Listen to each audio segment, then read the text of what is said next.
Bismillahirrahmanirrahim. Assalamualaikum warahmatullahi wabarakatuh.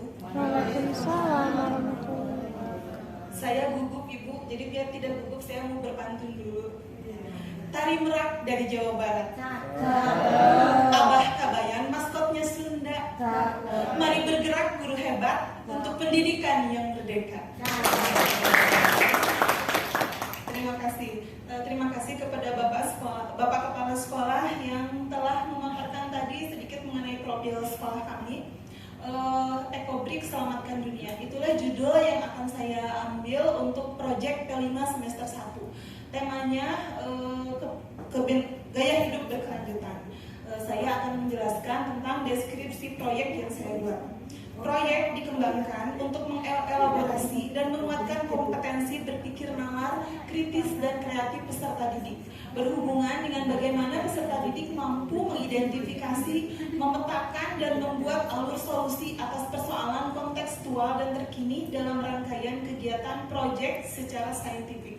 Seperti yang tadi sudah dipaparkan oleh Bapak Kepala Sekolah, sekolah kami itu dekat sekali dengan daerah industri.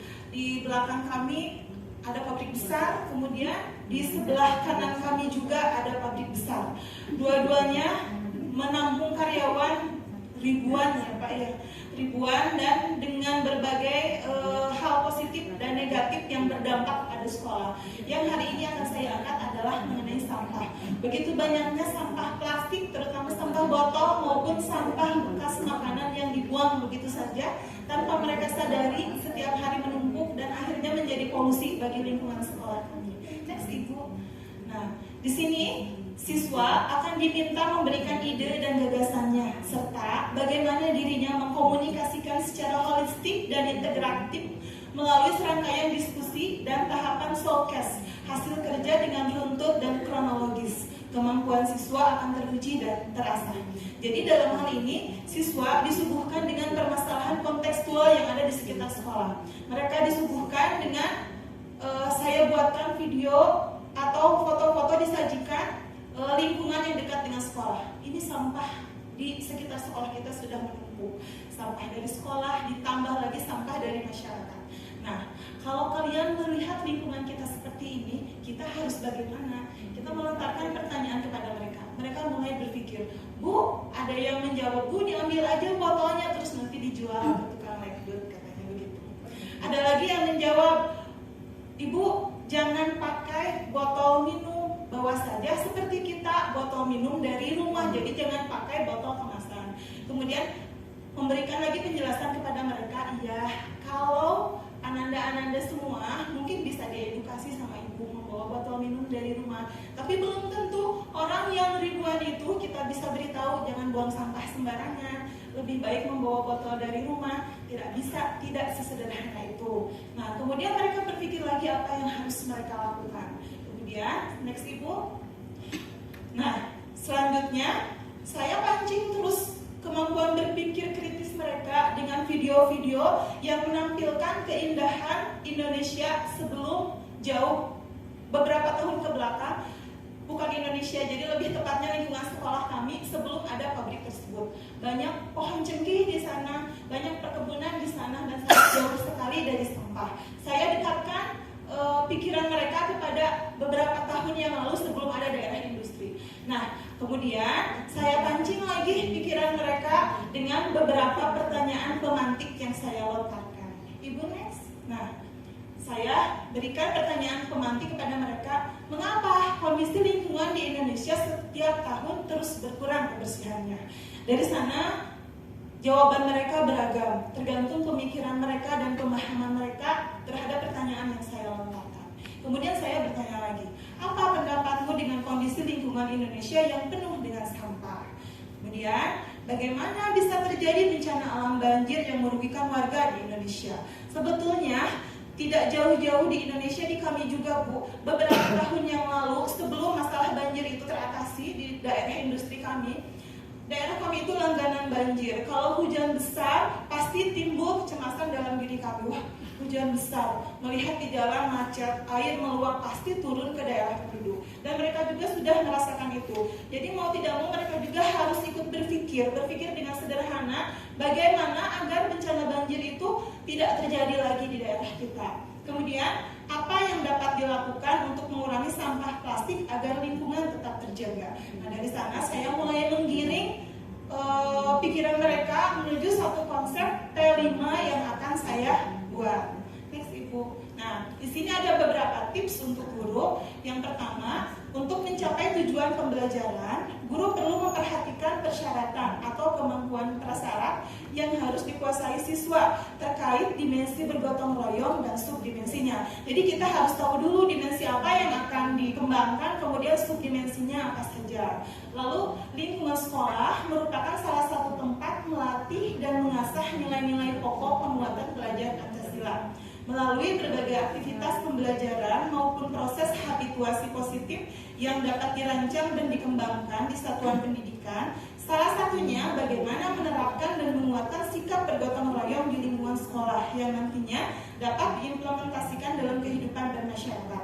Jadi dari sana saya ajak mereka bergotong royong bagaimana cara mengatasi permasalahan sampah yang ada di sekitar kita. Bagaimana kita mengatasi sampah yang berserakan begitu saja menjadi sebuah barang berguna yang memiliki nilai ekonomis yang bisa kita olah lagi, kita gunakan lagi, jadi nilai ekonomisnya lebih tinggi daripada kita hanya mengumpulkan di kilo kemudian dijual ke tukang lekdut seperti itu. Kemudian next Ibu ke cara pembuatan ekobrik. Nah, dalam alur kegiatan proyek yang pertama, siswa diberikan tayangan tentang kondisi alam di Indonesia secara klasikal. Alternatif link tayangannya bisa Bapak dan Ibu lihat. Kemudian bisa juga kita mencari banyak sekali di YouTube tentang sampah plastik. Next Ibu. Ya. Kemudian siswa diberikan pertanyaan pemantik yang 4 pertanyaan tadi yang sudah saya ungkapkan. Kemudian secara individu mereka mengidentifikasi kumpulan masalah yang dipetakan sebagai rancangan topik proyek yang akan dikembangkan. Kemudian siswa dibentuk dalam kelompok kecil melakukan identifikasi lanjutan tentang topik masalah yang akan diangkat untuk kemudian dikembangkan secara utuh dan komprehensif dalam alur kegiatan saintifik. Selanjutnya, siswa di tiap kelompok masing-masing mengumpulkan referensi yang dapat dirujuk untuk menguatkan dan mengelaborasi lingkup masalah yang akan diangkat. Nah, kita langsung saja ke pembuatan ekobriknya. Nah, ini membuat ekobrik. Berangkat dari permasalahan sampah, maka proyek yang diangkat oleh kelas saya, kelas 4A adalah membuat ekobrik. Yang pertama dilakukan, mereka diminta untuk menyiapkan sampah plastik dan beberapa botol air mineral berukuran 600 ml yang sudah dibersihkan. Jadi dari rumah, mereka mengumpulkan air mineral yang kemasannya itu 600 ml.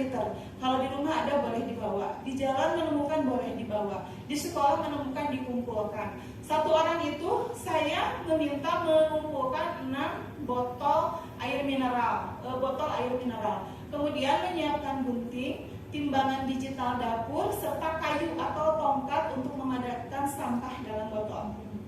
Jadi setelah ada botol, setelah sampah plastiknya terkumpul, untuk sampahnya yang kotor, mereka mencuci dulu, kemudian mengeringkannya. Setelah itu sampahnya digunting kecil-kecil agar mudah dimasukkan ke dalam botol. Karena apabila sampah bekas makanan itu tidak digunting terlebih dahulu, dimasukkan begitu saja ke dalam botol, jadi botolnya itu penuh tapi kosong dalamnya. Pada saat ditimbang, kan standarnya satu botol ukuran 600 ml itu harus 200 gram. Pada saat ditimbang, botolnya penuh, tapi pada saat ditimbang hanya 50 gram atau 100 gram. Dan itu di luar standar. Apabila digunakan sebagai tempat duduk, nanti tempat bangku akan melewat, akan merempeyek gitu, akan tidak kuat. Jadi pada saat sampahnya ada setengah botol, mereka bolak-balik di depan ibu mau nimbang sampah boleh, mereka timbang. Kemudian berapa beratnya 100 gram, pakai spidol ditulis 100 gram. Ini masih 100 gram, kamu cari lagi sampah. Udah sedikit penuh, mereka cari lagi. Bu coba ditimbang 150 gram misalnya. Oh masih kurang. Kemudian dipadatkan pakai, kalau di sekolah mereka menggunakan tongkat semapur karena ukurannya standar. Enak dimasukkan pakai tongkat semapur. Ya, dipadatkan harus padat. Kemudian mencari lagi sampah. Kemudian dimasukkan lagi ke dalam botol, dan betapa senangnya mereka pada saat ditimbang botolnya itu mencapai 200 gram atau lebih. Mereka senang sekali, saya bisa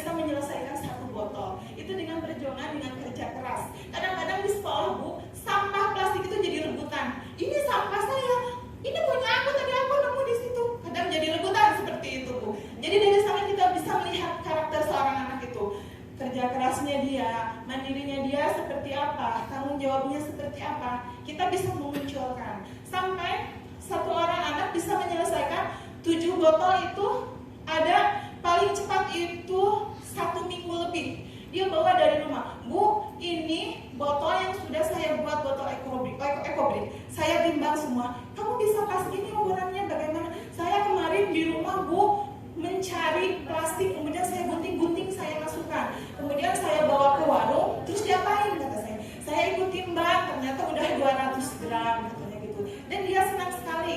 Kalau ada satu orang yang sudah menyelesaikan, teman-teman yang lainnya ikut termotivasi. Karena tiap hari saya memberikan tagihan. Saya cek, si A baru menyelesaikan 4 botol misalnya, si B menyelesaikan 5 botol, si C alhamdulillah sudah menyelesaikan 7 botol. Kemudian botol yang sudah memenuhi standar, yang sudah 200 gram dikumpulkan di sekolah.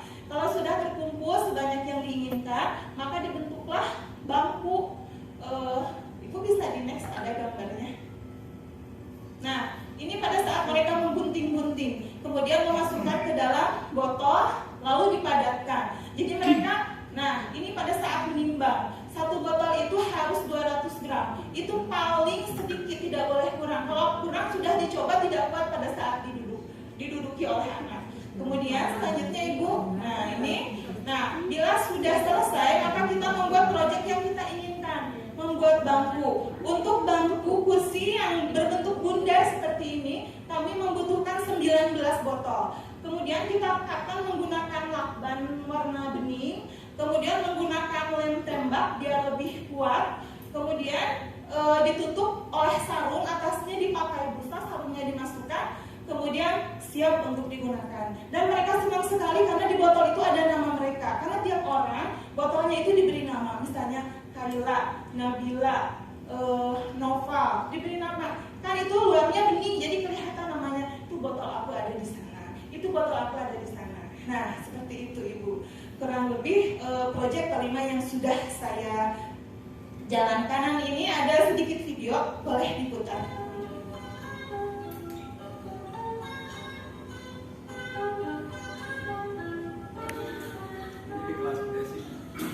Ya, ini di kelas.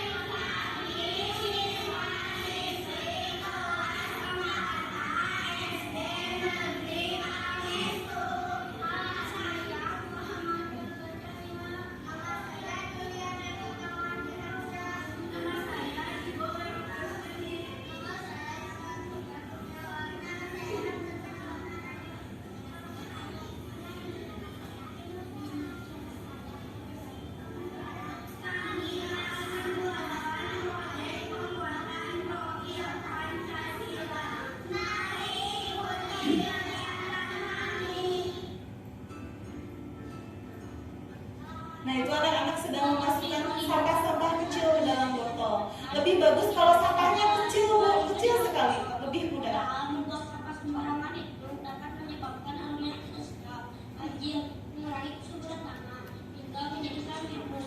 Karena itu kita harus membuang sampah pada tempatnya. Yang di sini bisa namun sesuai jenisnya agar mudah diproses dan sampah tidak terlalu menumpuk.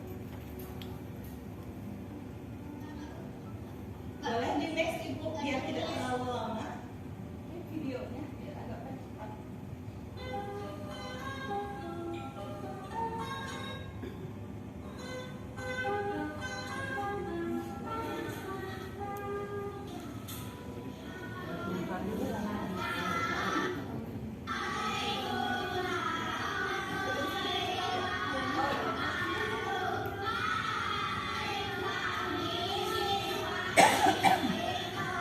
Jadi mungkin ya Bu ya. Ini kalau dilihat secara full selama 8 menit, Ibu nanti kalau penasaran Ibu boleh lihat di YouTube saya. Bukan promosi tapi mangga bener Pade. Nama YouTube-nya Desira Ibu. Nanti boleh dilihat secara fullnya. Mereka itu mempresentasikan yang sudah mereka lakukan proyek kelima dari awal sampai akhir sampai berbentuk kursi. Mungkin itu saja Ibu proyek dari saya. Mohon maaf untuk segala kekurangannya. Mangga Bapak Ibu barangkali ada yang mau bertanya, boleh Ibu.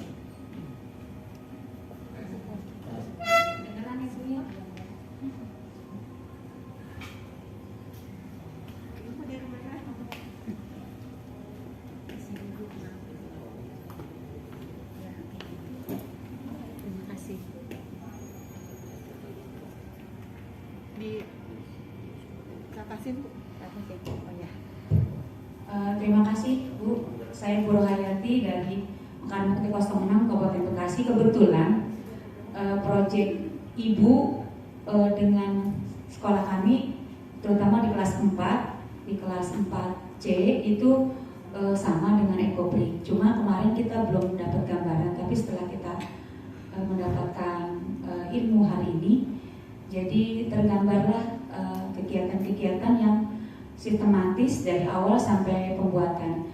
Yang mau saya tanyakan, untuk penutup atasnya itu apakah menggunakan kalep ataukah hanya lakban? Apakah pakai lakban? Terus untuk penguatnya itu loh Bu.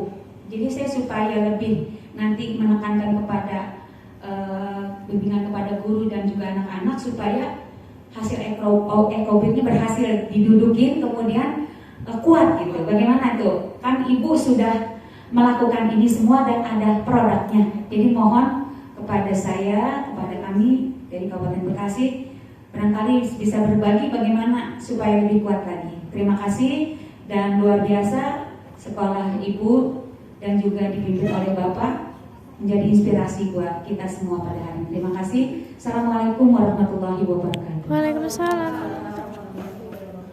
Ya Ibu, mudah-mudahan bisa menjawab ya Bu. Ekobrik yang saya buat itu bangkunya atasnya itu ditutup pakai triplek Bu. Sebelumnya saya pernah mencoba 19 botol itu saya lakban begitu saja biar kuat, biar tidak lepas kemana-mana. Kemudian atasnya pakai triplek saja, kemudian diduduki oleh anak. Ternyata kalau pembuatannya seperti itu tidak kuat lama. Kemudian kalau tidak dibungkus jadi kurang estetik Bu. Jadi seperti ekobrik itu teronggok begitu saja dan keindahannya kurang. Kemudian saya berinisiatif memakai bungkus jok yang atasnya itu pakai triplek, dalamnya kemudian pakai busa. Kemudian dilapisi luarnya oleh kulit jok. Iya, kulit jok, harganya 25.000 per meter. Yang merah dan yang hitam itu. Kemudian yang tengahnya saya berinisiatif menggunakan fiber, tapi yang transparan agar ekobriknya masih bisa terlihat. Kemudian bawahnya pakai lapisan kulit lagi. Nah, kalau mau lebih kuat, di tengahnya pakai kayu penyangga agar yang duduk itu terbantu oleh kayu tersebut. Jadi ekobrik ini bisa digunakan tahan lama dan bisa disimpan di kantor sebagai pajangan hasil kreasi anak. Begitu Ibu. Terima kasih. Sama-sama. Sebelah mana? Siapa?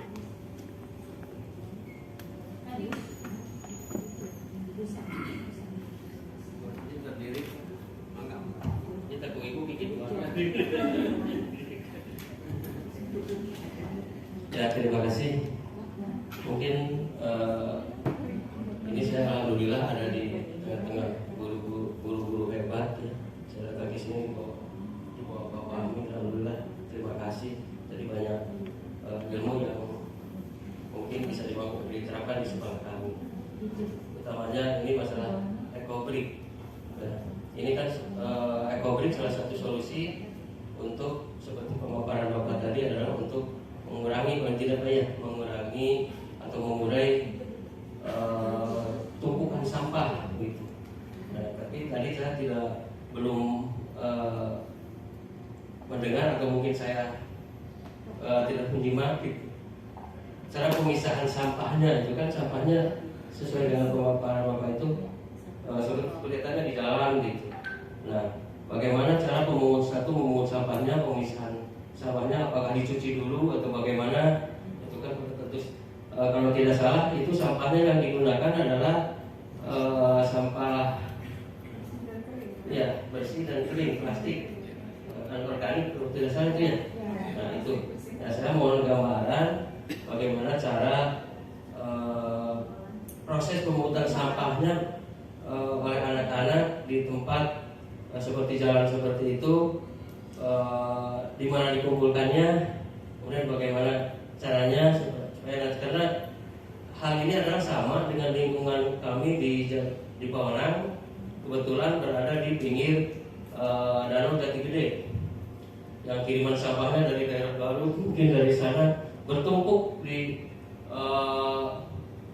pantai, misalnya pantai di sekeliling sekolah. Nah itu kami nanti juga akan mencoba Pak, yaitu mohon gambaran bagaimana cara memisahkan sampahnya, karena tidak mungkin semua siswa satu hari misalnya berangkat ke sana kan tidak seperti itu, mungkin sudah diprogramkan.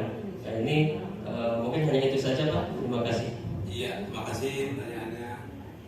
Begini Pak, untuk pemisahan atau memisahkan sampah organik dan organik, pertama kita terapkan dulu ke peserta didik yang sekolah. Ya, nanti begitu anak jajan, biasanya anak kalau dulu Pak begitu jajan buang di mana saja. Sekarang enggak. Sampah yang dia jajanan dia itu enggak dibuang, dipegang sendiri langsung dicuci Pak. Langsung karena dia bawa botol tiap hari ke sekolah, begitu dia langsung masuk ke dicuci, ya, kemudian dikeringkan, masukkan ke botol hari ini juga. Nah ini suatu pembelajaran bagi anak didik yang nanti kami harapkan akan berimbas pada masyarakat, ya, akan berimbas pada masyarakat. Dan mudah-mudahan masyarakat setelah melihat hasil kami, proyek kami, sebab kami ini Bapak Ibu akan kami sosialisasikan kepada orang tua murid, yang mudah-mudahan orang tua murid di rumahnya pun bisa berinovasi seperti kami. Jadi sampah di masyarakat, di kampungnya dia, di orang tuanya, mudah-mudahan bisa terselesaikan dengan solusi seperti ini. Cara pemilahannya, memang kami tidak langsung anak-anak disuruh ke tempat sampah ya, itu memang menjijikan. Tapi ujung akhir output dari kegiatan kami, mudah-mudahan sampah di sana yang begitu banyak nanti akan berkurang, karena mereka tidak akan membawa sampah lagi setelah melihat perlu kami. Jadi jangka panjangnya ke sana nanti untuk seluruh masyarakat, bukan hanya untuk pendidikan, tapi untuk masyarakat sekitar sekolah kita yang hampir satu desa ya, satu desa itu mudah-mudahan terinovasi dengan karya kami. Jadi kami bukan hanya memikirkan intern sekolah, tapi memikirkan juga masyarakat. Jadi mudah-mudahan proyek kami akan menjadi inspirasi bagi semua dan bisa merubah lingkungan yang ada di sekolah kami dan masyarakat kami. Jadi itu imbasnya. Jadi semua proyek yang kami harapkan nanti ada berimbas pada perubahan lingkungan yang lebih baik. Begitu Pak jawabannya. Terima kasih.